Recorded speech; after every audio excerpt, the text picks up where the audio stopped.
When it comes to SUVs, Mercedes offer you the GL range in A, B, C and E flavors, but one of them is the odd one out. Could it just be this GLB?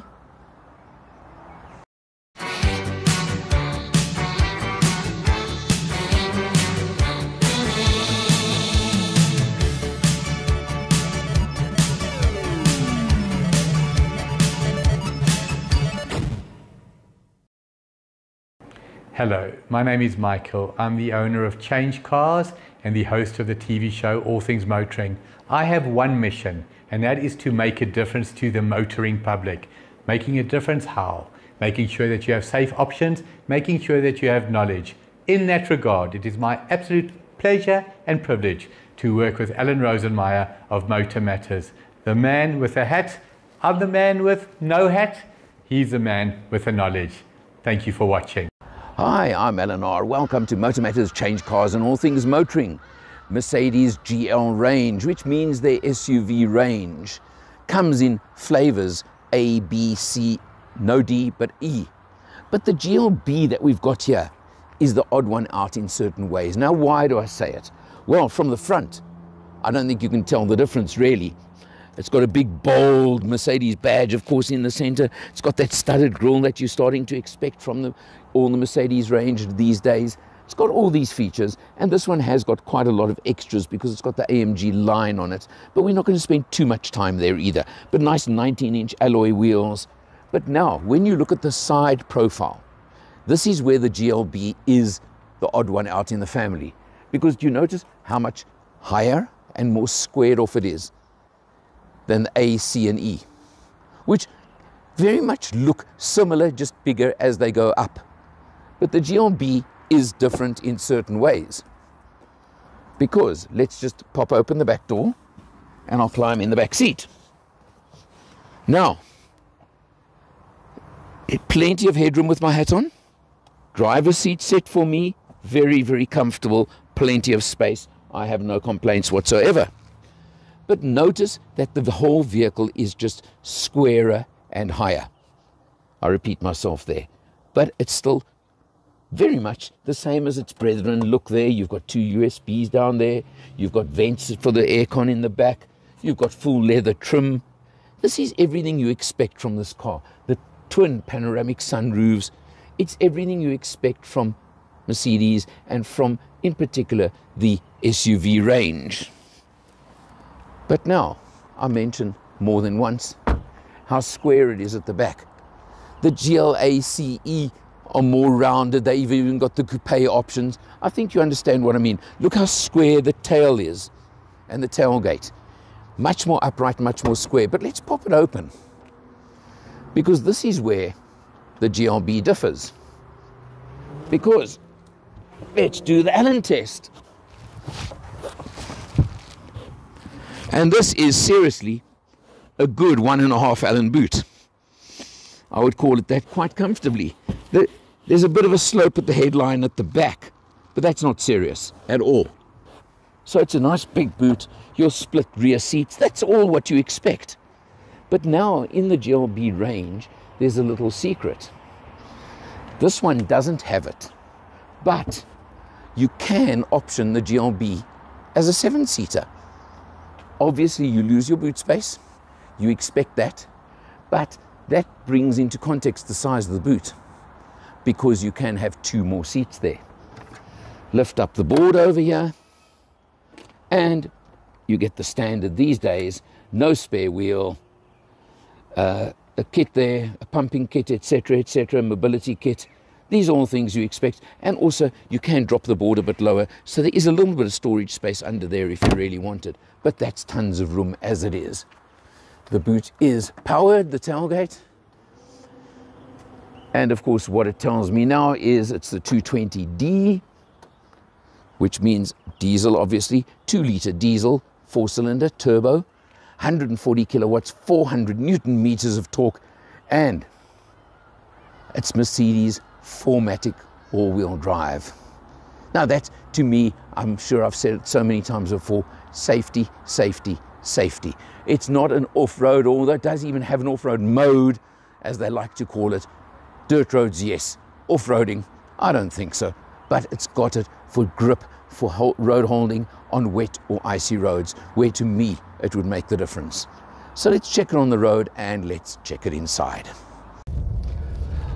On the road, the GLB is smooth, it's comfortable, it's relaxed. You know, having just tested the GLA, it feels in some ways very similar, but a bit bigger. But in the other way, of course, the fact that this is the diesel as opposed to the petrol in the GLA makes massive difference.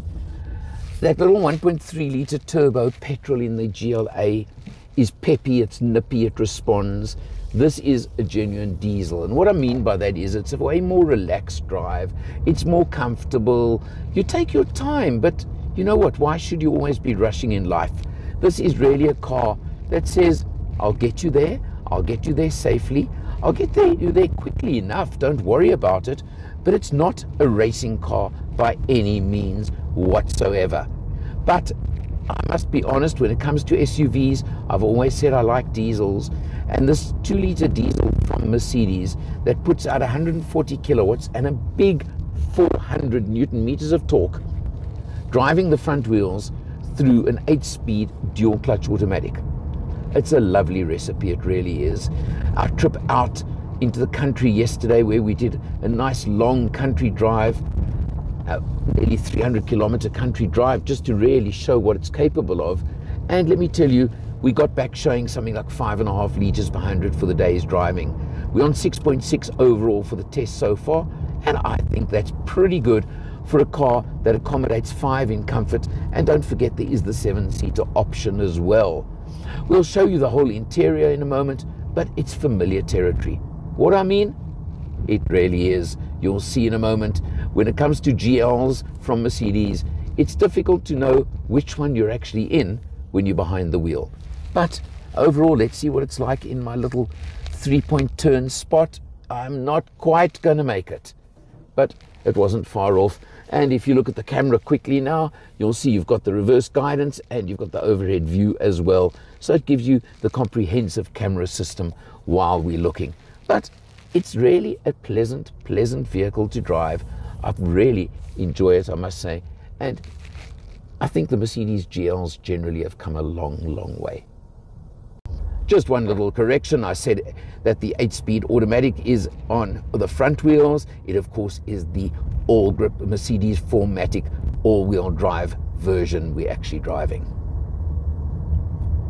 Savvy investing is best left to the experts. And when it comes to offshore investing, it's even more important to talk to an expert. Well, Earl Don from Forexpert is the guy you should be talking to for your offshore investments.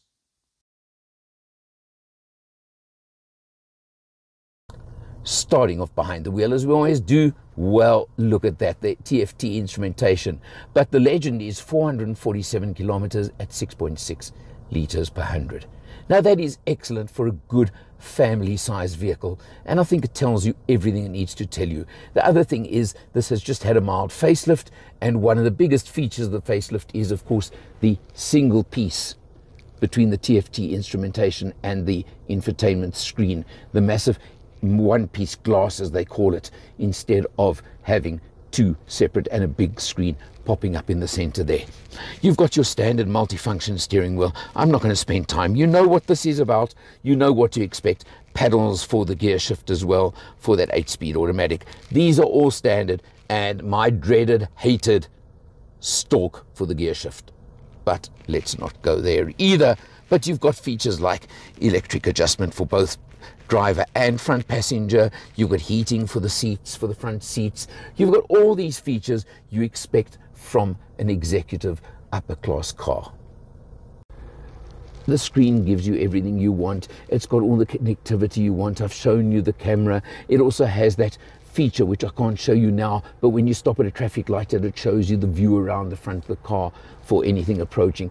All those features are there. What this car also has that is quite nice is, look on the dashboard over here, and it appears on the doors, is the tiny little Mercedes badges lit up over there. And the ambient lighting is set on this car to change every so many seconds automatically. I haven't set it to a single color. Did you just see? It's just changed color now.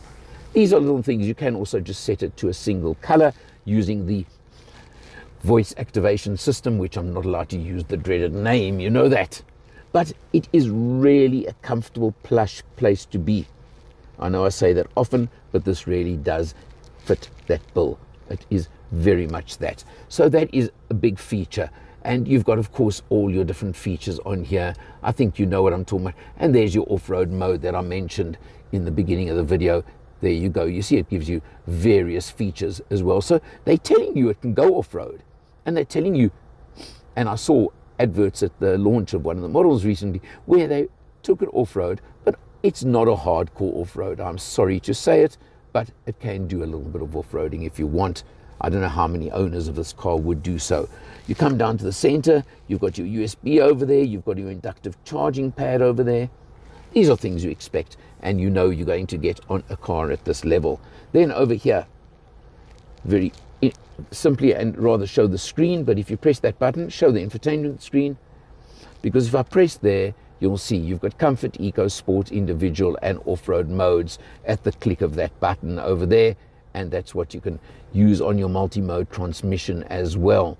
So there you go, very simple, very easy. I've had it in comfort mode for the entire test, just to make my life easier. The seats are well bolstered, you've got nice side bolsters on the front seats. As I said, it's a very comfortable place to spend time. Bottom line, what's it going to cost you? Well, it's one of those stories, as always, depending on the extras you want to fit. But you're looking at, I'm going to give you a round figure, it's just easier in this case, of about the 1.2 million rand mark for a GLB decently spec'd.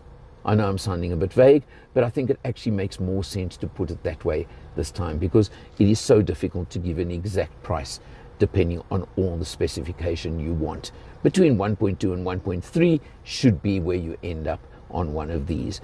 And it may sound like a lot of money, but it is a true Mercedes in every way. It feels like it, it drives like it, and personally I really like the diesel version. I think it just makes more sense in a vehicle of this type because you're getting that great economy along with everything else.